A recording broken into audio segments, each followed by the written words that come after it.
Kalau aku kasih tahu bahwa dendam itu bisa bikin kamu kelihatan 10 tahun lebih tua, mungkin kamu pikir aku cuma lebay.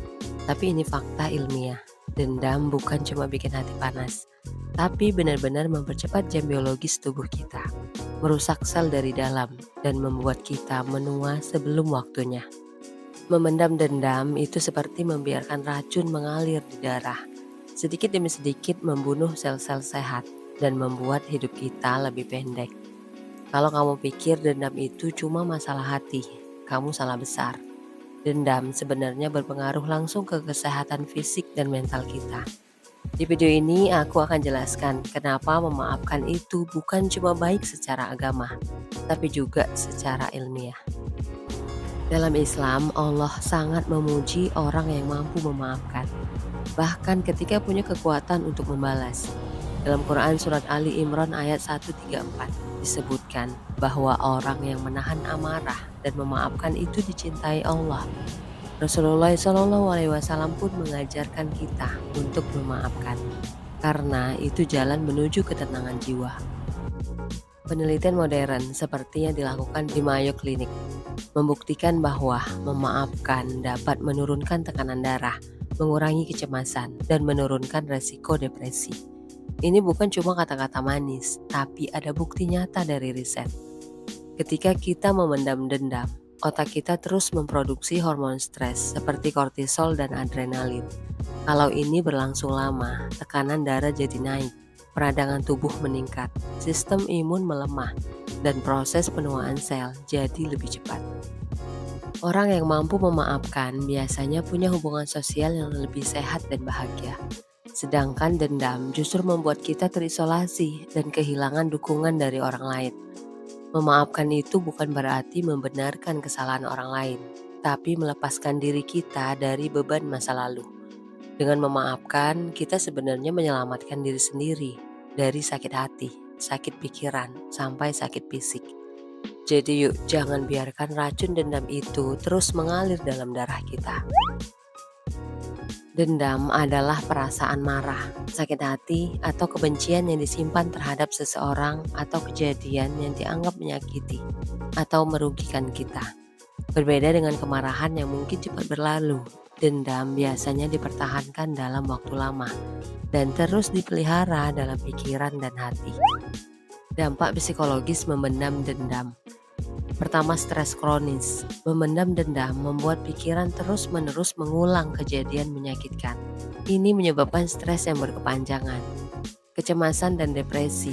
Orang yang sulit memaafkan cenderung lebih mudah merasa cemas dan depresi karena beban emosi yang tak terselesaikan. Kesulitan tidur. Pikiran yang dipenuhi dendam menyebabkan gangguan tidur seperti insomnia atau mimpi buruk. Penurunan kesejahteraan mental. Rasa dendam menguras energi mental sehingga sulit merasakan kebahagiaan dan kedamaian batin. Dampak biologis atau fisiologis memendam dendam. Pernah nggak kamu mikir, kenapa sakit hati bisa bikin badan ikutan sakit? Ternyata jawabannya ada di cara otak dan tubuh kita bereaksi terhadap dendam. Ketika kita memendam dendam, otak kita menganggap ancaman itu masih ada, meskipun kejadiannya sudah lama berlalu. Karena area otak bernama amigdala terus aktif, mengirim sinyal ke hipotalamus untuk menyalakan sistem HPA axis. Akibatnya, hormon kortisol dan adrenalin diproduksi secara berlebihan. Kalau ini cuma terjadi sebentar, tubuh masih bisa memulihkan diri.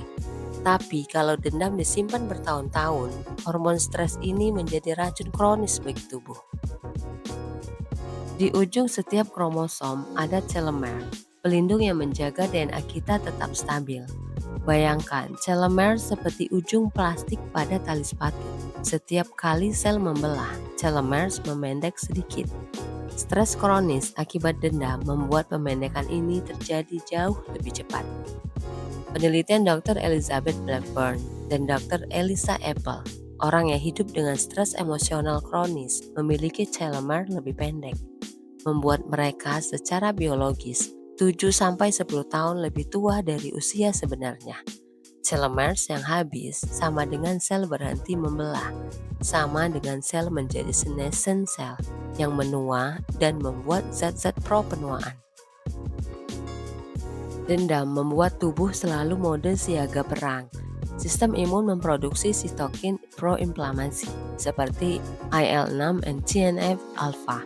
Kalau berlangsung lama, peradangan ini merusak membran sel, membuat sel bocor dan rapuh, merusak mitokondria, pabrik energi sel, sehingga sel kehilangan tenaga untuk memperbaiki diri, merusak protein struktural seperti kolagen. Kulit menjadi lebih cepat kendur dan berkeriput. Emosi dendam juga memicu radikal bebas atau reactive oxygen species atau ROS dalam jumlah besar. Radikal bebas ini menyerang DNA, memicu mutasi dan kesalahan replikasi. Menyerang protein akan mengubah bentuk dan fungsinya.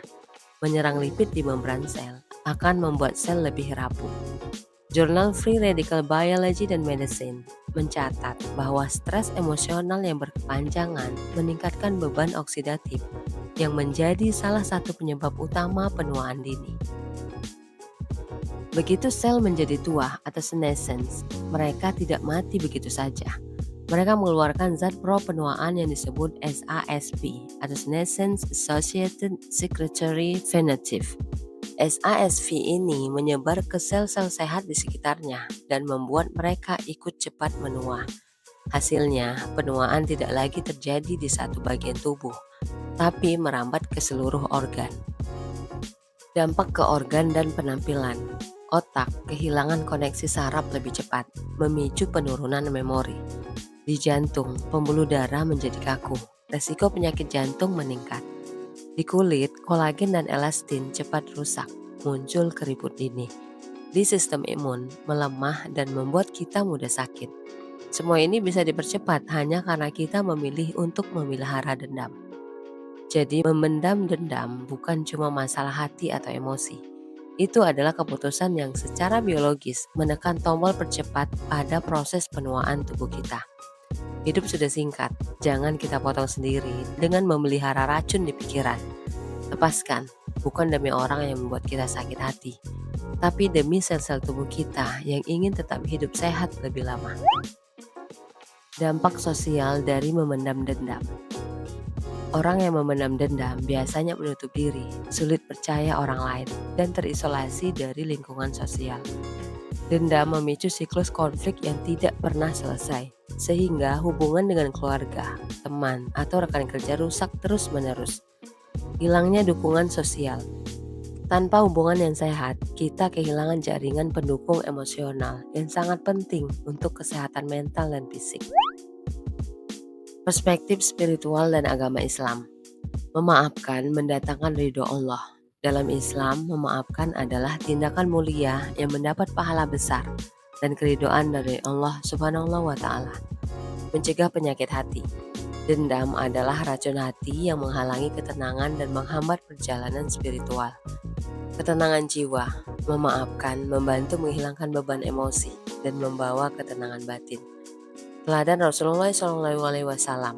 Beliau mengajarkan dan mempraktikkan memaafkan, bahkan terhadap orang yang menyakitinya berat sekalipun.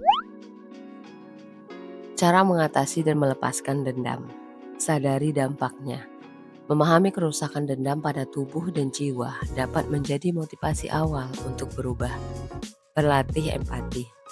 Cobalah melihat sudut pandang orang lain untuk mengurangi rasa marah dan benci. Berkonsultasi dengan profesional. Terapi pengampunan atau forgiveness therapy sangat efektif untuk melatih melepaskan dendam. Menguatkan iman, banyak berdoa dan mendekatkan diri pada Allah untuk meminta kekuatan memaafkan. Membangun pola pikir positif. Fokus pada hal-hal baik dan belajar dari pengalaman negatif untuk tumbuh menjadi pribadi lebih kuat. Memendam dendam bukan hanya beban emosional, tapi juga merusak fisik dan sosial kita. Dengan melepaskan dendam dan belajar memaafkan, kita membebaskan diri dari racun yang membunuh pelan-pelan itu, membuka pintu untuk kesehatan, kebahagiaan, dan kedamaian sejati. Thanks for watching. Bye.